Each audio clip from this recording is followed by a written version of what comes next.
WCCO Television, Minneapolis, St. Paul. PM Magazine.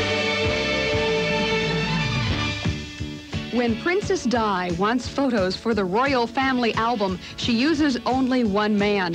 Today on PM Magazine, meet Prince Charles's cousin, Lord Patrick Litchfield, one of the world's leading photographers. Then Phyllis George has been Miss America, a governor's wife, and a network co-anchor. Now she's challenged as the newest co-anchor of the morning news. And now that the weather has warmed up, the street musicians are back. We'll meet some of these talented performers on the Nicollet Mall who bring music to the metropolis. Good afternoon and welcome to PM Magazine. I'm Pat Brown. And I'm Steve Doyle. Today we're visiting the IDS Crystal Court in downtown Minneapolis. Well, Lord Patrick Litchfield is a professional photographer, but the only weddings he ever photographs are royal ones, like the wedding of his cousin, Prince Charles. Now, Lord Litchfield has been taking photographs ever since he was 14 years old. Right now, he's going to give our Jan Yanahiro a peek into the royal photo album.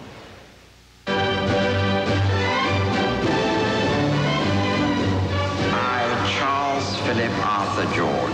I, Charles Philip Arthur George. Take thee, Diana Frances. Take thee, Diana Frances. On July 29, 1981, the world watched as Prince Charles of England tied the royal knot with Lady Diana Spencer. And Queen Elizabeth didn't have to turn to the Yellow Pages to find a wedding photographer. A very close family member was ready and willing to do the job. He's the Queen's first cousin, Lord Patrick Litchfield. Did I read somewhere you had just 20 minutes to do it all? 21. Well, I mean, there was a moment at the end when I was asked if perhaps I'd taken enough, and I hadn't done the final picture of the Prince and Princess of Wales together, and I was told that the Queen was anxious to go into lunch, and it occurred to me that probably the next day she would forget that lunch was a little late, but she wouldn't forget that there wasn't a picture. Now to each other. That's fine. Okay, chat. Litchfield has photographed every royal family in Europe and has been a very successful commercial photographer for 20 years. Yet with all this experience, Lord Patrick Litchfield did not want to take any chances when he shot the royal wedding. He set up 4 cameras to go off all at once to ensure he got the shots. There was no coming back for this one. Photographing Princess Diana. We've read in the American press that she can be difficult to work with. I haven't found that, but then I believe, along with Norman Parkinson, who does a lot of other photography of the royal family, that she is photographed best by the press. She's one of those people who has a spontaneous look.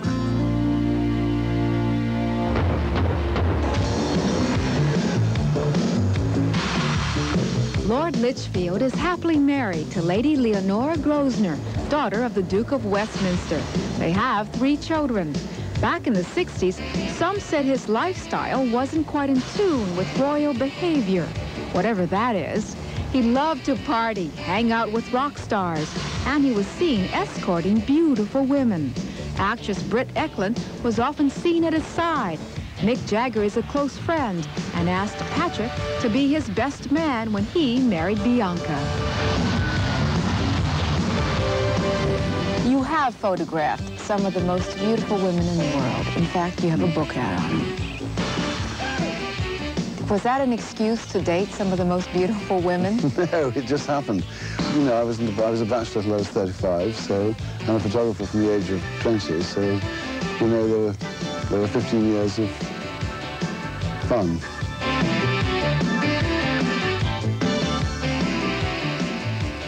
This is Shugborough, the summer home of Lord Patrick Litchfield. It's been in his family for hundreds of years. It's 2.5 hours north of London and is one of 3 homes he owns.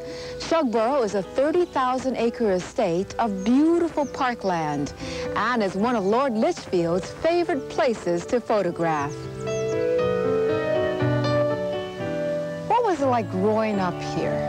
I like to be able to get out and around and sort of explore. And as a child here, it was wonderful because one was always discovering. I discovered, funnily enough, a room here the other day that I didn't know existed. How many rooms are there in this house? I don't know. I've never counted. I mean, there are quite a lot. But I'm several hundred.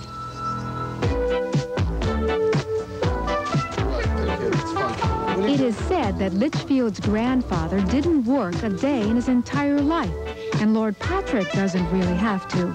Yet he's been described as a workaholic. The man just can't sit still. Today, he's shooting an ad for Burberry's, a clothing company in which he also endorses. Good. I think they're going to have to go to your right side because there's not room for the bull at the moment. Lord Patrick Litchfield has a way of making you feel completely at ease. He says he sometimes overcompensates for his royal heritage. His biggest fear is being called difficult to deal with. If given the choice, Lord Litchfield would rather be remembered for his photography rather than his royalty. Lord Patrick travels more than 250,000 miles each year in search of camera subjects. Next, we'll meet the former Miss America who has a new job on national TV. At Color Tile, we're running out of room. So now through Saturday only, we're taking drastic measures to make room by cutting prices in half or whatever it takes. We've cut 50% off a wide selection of ceramic wall, ceramic floor, and mosaic tile. And save on selected wall coverings and paint, all 1/2 off. But hurry, you only have until Saturday to save, because we're determined to clear it out one way or another. Color Tile, where customer service makes all the difference. Dad, send the money by noon, or you won't be coming to my graduation in June. Send the money today, or your father and I couldn't be washed away.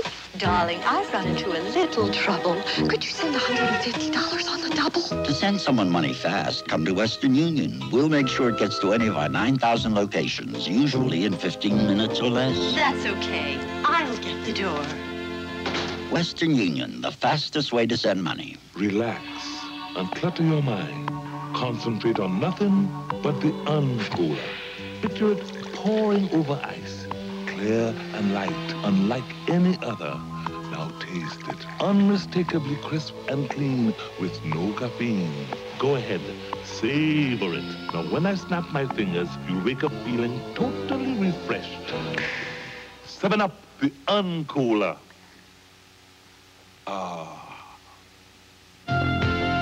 Healthy plants need healthy soil. That's what you get with this new Green Machine Weeder Cultivator. A powerful electric motor drives twin self-cleaning blades that slice easily into the soil. There's no clogging, no skating or dancing to the side. The reciprocating blade action keeps you in control. For gardens, flower beds, landscaped areas, the Green Machine. The Green Machine available at Larson Hardware, Hank, Long Lake Ford, and Warner Equipment. Good afternoon. I'm Alan Cox with an update. A juvenile was officially charged today in the shooting yesterday of 2 police officers near Bemidji. A decision is still being made as to whether he will be tried as an adult. Kathleen Morris went to federal court in Minneapolis today. 8 civil suits have been filed against her by former defendants in the Scott County sex abuse cases. She wants the suits thrown out. NSP shareholders today rejected a plan that would limit the building of nuclear power plants in the future. More at 5 and 6. PM Magazine. Phyllis George is a former First Lady of Kentucky who's fighting to become First Lady of morning television. Since January, she's been co-anchor of the CBS Morning News. And she says nowadays her biggest challenge is not broadcasting, it's getting used to the switch from leisurely Southern living to the fast-paced New York City life. Here's Pam Thompson with the story. The CBS Morning News with Bill Curtis and Phyllis George continues. Good morning, everyone, and welcome back. Today is the start of There's a new face on the Morning Network News. However, that face has a very familiar smile. Phyllis George has been in the public eye since she became Miss America in 1971. While most Miss Americas have had trouble staying in the limelight after their reign was over, Phyllis went on to become the first female network sportscaster. Then she married millionaire John Y. Brown. He ran for governor, and she became the First Lady of Kentucky. That was in 1981. Get out of here. You're embarrassing me. Goodbye. Bye. I'll be in just a minute. We'll do that. Okay. You're blushing, honey. Nice to see you. Nice to see you, Governor. You might think, what more could anyone want out of life? She had a loving husband, a little boy named Lincoln, a baby girl, Pamela, and a great weekend job on national TV. But Phyllis wanted a new challenge, and going from sports to news was just that. It was difficult those first couple of weeks when I started with the morning news. People were saying things about me and writing things that I kept saying, are they talking about the same person that I've been living with these 35 years? So it was difficult. But as I say, it's turning now, and it's becoming much more positive. And I think once they get used to you and you become part of their mornings, so to speak, then things will change automatically. Is this tomorrow's rundown? This is tomorrow. We apparently have... Phyllis's day begins around 5 a.m. in the CBS Morning Newsroom. She discusses her segments with the producers and goes over the research material. Then, at 7 a.m., it's time for the 2-hour show. Even after several months, for Phyllis, there's still a lot to learn. Yes, I have to be totally objective. And sometimes I have found myself going, oh, really? Oh, that's too bad. But as a reporter and a broadcaster, I should sit back and say, well, tell me more about it. And I've had to work on that because that's not exactly my personality to just kind of cut it off cold. But I even amaze myself. I look at tapes from the beginning to now, entirely different person. I think I've grown so much over the last few months. It's very encouraging to me to see that I can do that. Phyllis and her husband John still spend a lot of time in Kentucky, but for the most part, the family lives here now at the prestigious Trump Tower on 5th Avenue in New York. Quite a switch from the green grass and the rolling hills of Kentucky. It was a difficult transition because we are Kentuckians. My children were born there. John works there. My home is there, Cave Hill Place. Although I've lived in New York on and off throughout the years, especially in my sportscasting days and when I was single, and I've always maintained an apartment here, there's nothing like living in New York. It presents maybe the biggest challenge of my life. It's an exciting city. Culturally, it's great, you know, many things, but yet the children can't run outside and play out in the grass. But Phyllis does take her kids to the Children's Zoo in Central Park. She says it's one of Lincoln's favorite hangouts, so when they aren't in Kentucky or at their home in Florida, this is the best playground around. For Phyllis, just finding time to spend with her family is difficult with her new schedule. The cute story with Lincoln is he came in the first or second week of the broadcast and said, he looked at his little Mickey Mouse watch and he said, Mommy, it is really past your bedtime. Don't you think you better go to bed? That pretty much tells you what my life is like. Phyllis is looking slim and trim these days, but for a while the press had a field day reporting on her escalating weight during and after her pregnancies. That's not the kind of media attention she likes, so she concentrated on getting back to what she calls her fighting weight. I took 2 months off, July and August of '84, and I went down to Florida and I took the family, and for 2 months I did nothing but exercise every day. But I can't do the things that other people do. I mean, Jane Fonda, I interviewed her. She's terrific, but I cannot do her exercises. They're too strenuous for me. So I worked out in a pool, a swimming pool, every day for an hour. I'd take long walks on the beach. I was very conscious in what I ate, and I just made up my mind to do it. That's the bottom line. With a new figure, a new home, and a new job, Phyllis isn't planning on any more changes in her life in the near future. But what about her husband's political ambitions? John could very possibly run for governor again. He enjoyed being governor. I enjoyed being first lady. But I also enjoy my work a great deal, and he knows that. So this is something that I really want to do at this time in my life. Phyllis says she doesn't know if her husband has his eye on the White House, but for now, she's content to have her smile on the news. Even though Jane Pauley is co-anchor on the rival Today Show, she sent Phyllis a note saying, welcome to the Dawn Patrol. Up next, we'll meet some of the street performers who bring their music to the heart of the city. How many calories in this luscious, creamy, rich salad dressing? Fewer than you think, because this is new Hidden Valley Ranch reduced calorie dressing with all the thick, creamy taste you'd expect, but only 35 calories a tablespoon. It makes the difference between a salad that's sensible and one that's almost sinful. New Hidden Valley Ranch reduced calorie dressing. 35 calories that taste like a million. Rapunzel! Rapunzel! I'm here to win your heart. Not with that. Who you gonna turn to? Rapunzel. Not that chicken. Who you gonna turn to? Rapunzel. Kentucky Fried Chicken. Who you gonna turn to? Who you gonna turn to? But where are the biscuits? Kentucky Fried Chicken, we do chicken right. Excuse me, why don't you use a food processor? They're not for me. Too big, too complicated, too hard to clean. Not anymore. Cute. What is it? The new Oscar food processor from Sunbeam. How's it work? Put in the onion. Quick. Beef. Powerful. Let me. I could use Oscar every day. It's even easy to clean. It sure is. Oscar stays with me. Oscar, the food processor for all of us, from Sunbeam. Delicious Breyer's Ice Cream presents the Peach Test. If you were a peach, where would you rather be? In here with all these ingredients, sorry. Or in Breyer's with just milk, sugar, cream, and other friendly peaches. The peaches I spoke to said they'd prefer to be in Breyer's. Yay! Hooray! And you know what? They are. Breyer's all-natural ice cream. Nothing but pure enjoyment. PM Magazine. Downtown, amidst the roar of the buses, the din of jackhammers, and the rumble of overhead jets, sweeter sounds can be heard, those of the street musicians who are adding their own sounds to the heart of the city.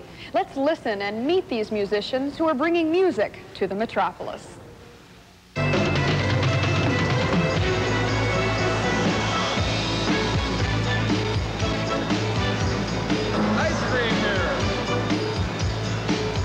The sights and sounds of summer in the city are not exactly what one might call a symphony.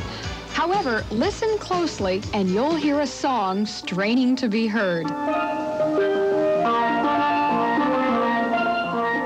Yanni Telemac of the Caribbean island of Dominica is one of several street musicians who regularly play the Nicollet Mall in downtown Minneapolis. Interestingly, Yanni did not learn his musical skills in his homeland, but mastered the steel drums in New York City, where he moved to study computer science. Yanni crafted his drums himself, pounding the chimes from the bottoms of two 55-gallon oil barrels. Now the steel sings, bringing the sweetness of the islands to the heart of the city.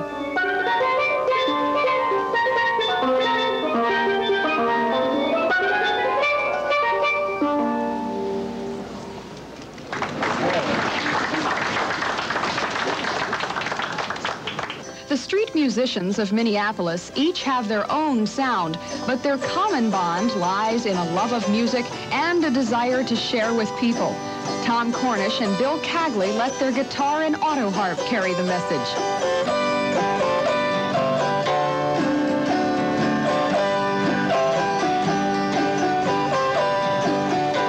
First of all, you have to really have a love for the art form and just appreciate it for what it is. And I think, as opposed to a lot of other professions, I think you can't be looking for wealth, I guess. You can't really say, I'm going to get rich doing this, because you're going to be an awful disappointed person. You can make checks payable out to Tom or Bill, and we take most major credit cards, Visa, MasterCard. And food stamps. Food stamps, IOUs. It's their way with the crowd that gives each act its distinctive flavor, and no one involves the sidewalk spectators more than the conga king, Del Mar. Thank you, lady.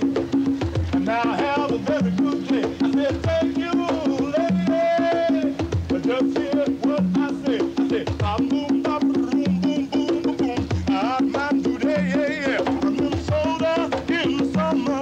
It's a very nice place to be. When the wind starts blowing and it gets cold, I'm in misery, oh. I got the strength, I don't have a wheel, I can't stand 35 below wind chill. Minnesota in the summer is a very nice place to be. All right now. A full-time African history major at the University of Minnesota, Del Mar perhaps sums up for all street musicians what he wants his music to say.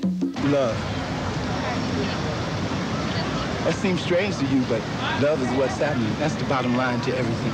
We can talk all the politics, we can talk about all the technology, we can talk about all the programs, but none of those things will ever work if we don't love each other.